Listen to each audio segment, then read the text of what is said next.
I just got something sent now about Newsmax, something Matt Gaetz said, where he's calling people's names out, saying an anti-Trump in this type of atmosphere.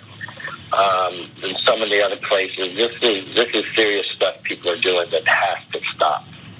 I'll make individual phone calls. I have to say, but I'm going to have some other people call them too. But the nature of what, if I'm getting briefing, I'm going to get another one from the FBI tomorrow. This is serious shit. Cut this out.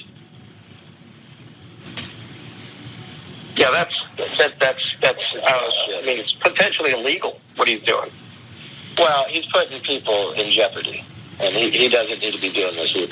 We saw what people would do in the Capitol, and these people came prepared with rope, with everything else. So that is Kevin McCarthy, just 4 days after the insurrection, in yet another bit of audio that's been revealed, where he doesn't like that Matt Gaetz is calling out people as being anti-Trump, literally in the wake of a Trump-fueled insurrection that left multiple people dead. That was the issue that Matt Gaetz had.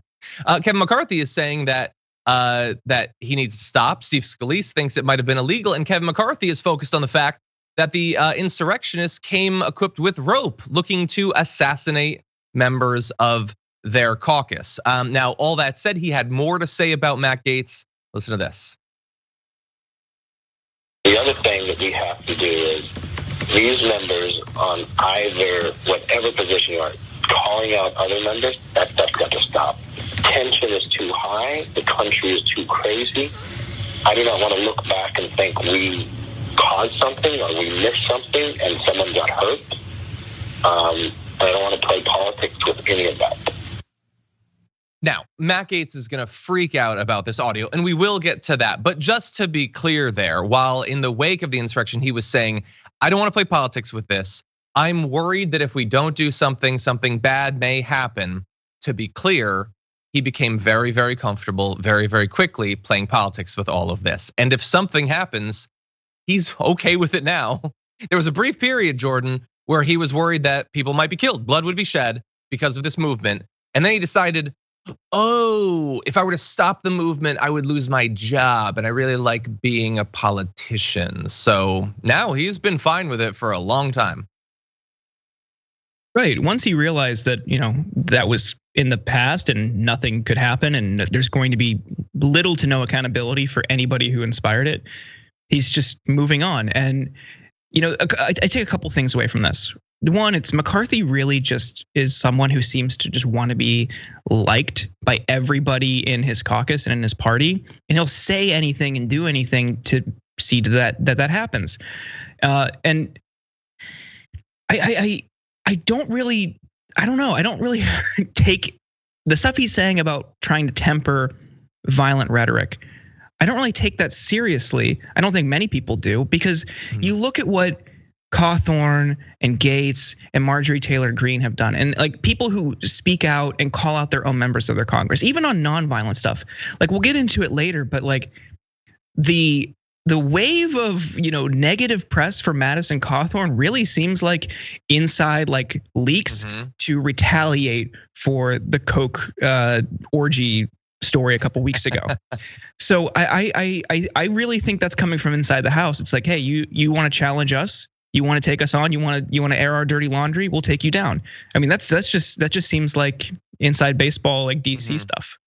Well, and I think it's a real shame. I think both sides. I think that Cawthorn might have hurt them. That makes me feel bad, and that now all this bad stuff about him is coming out. I feel very bad about all of it. But anyway, yeah, I think that you might be right. And we will certainly turn to Madison Cawthorn. But for now, here's what's interesting about this. These are the most recent McCarthy tapes, what we just played for you. This follows up last week, other tapes coming out where he implied, as so many Republicans did on the day of January 6th, that they got how bad this was and they didn't think that it was acceptable. Now, 9 out of 10 of them, they within a day or two were perfectly fine with it. But at the time, they revealed that they knew it wasn't Antifa and they knew that it was Trump's fault and they knew that it was bad.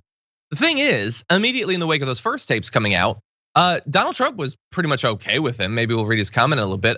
Most Republicans were actually defensive towards Kevin McCarthy. Fox News kept running the day after the tapes came out, articles and commentary on their shows about how he denied the initial reporting. even though we'd already had the tapes for a day by then. It was very clearly a coordinated effort by them to defend him, but that might soon be breaking. First, though, we have Matt Gaetz, who is not happy with the fact that Donald Trump is apparently fine with Kevin McCarthy. Matt Gaetz tweeted that Representative McCarthy and Steve Scalise, referring to the tapes we just played, held views about President Trump and me that they shared on sniveling calls with Liz Cheney, not us, which just makes me think of Ted Cruz. Like, if you want to seem like you're desperately trying to seem strong when you're not strong, use the word sniveling as a Republican. In any event, this is the behavior of weak men, not leaders. Folks know that what I think because I tell them clearly, directly, as I did when I held the largest event in Wyoming political history without a rodeo element. So, like, again, I guess he's joking, but he's serious too.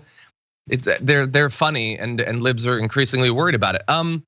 Anyway, he was protecting Trump from impeachment while they were attacking people. And on the bright side, you no longer have to be a lobbyist with a $5,000 check to know what McCarthy and Scalise really think, as if he doesn't take that money too. So anyway, there's a lot of hypocrisy there, Jordan. But Matt Gaetz is not happy with the fact that the MAGA wing, well, especially Trump himself, they seem okay with Kevin McCarthy. Gaetz wants to widen that rift, which is interesting. Hey, I'm all for it.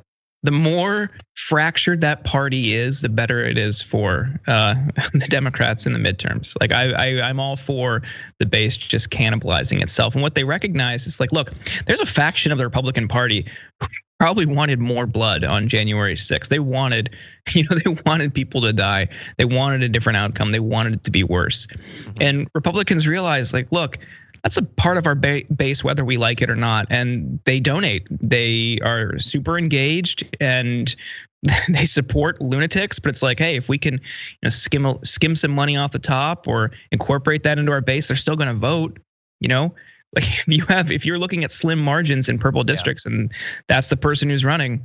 Okay, that's the game we got to play. They're not going to take a principled stance. They have no morals. They have no ethics. So they're just going to have to wink and nod at it, and then they'll turn to like other people like Liz Cheney or whatever and act like they're deeply concerned about increasing violent rhetoric because they have to, because they just want to get everyone on the same page because they want to win. But I'm all for this further fracture in the Republican Party.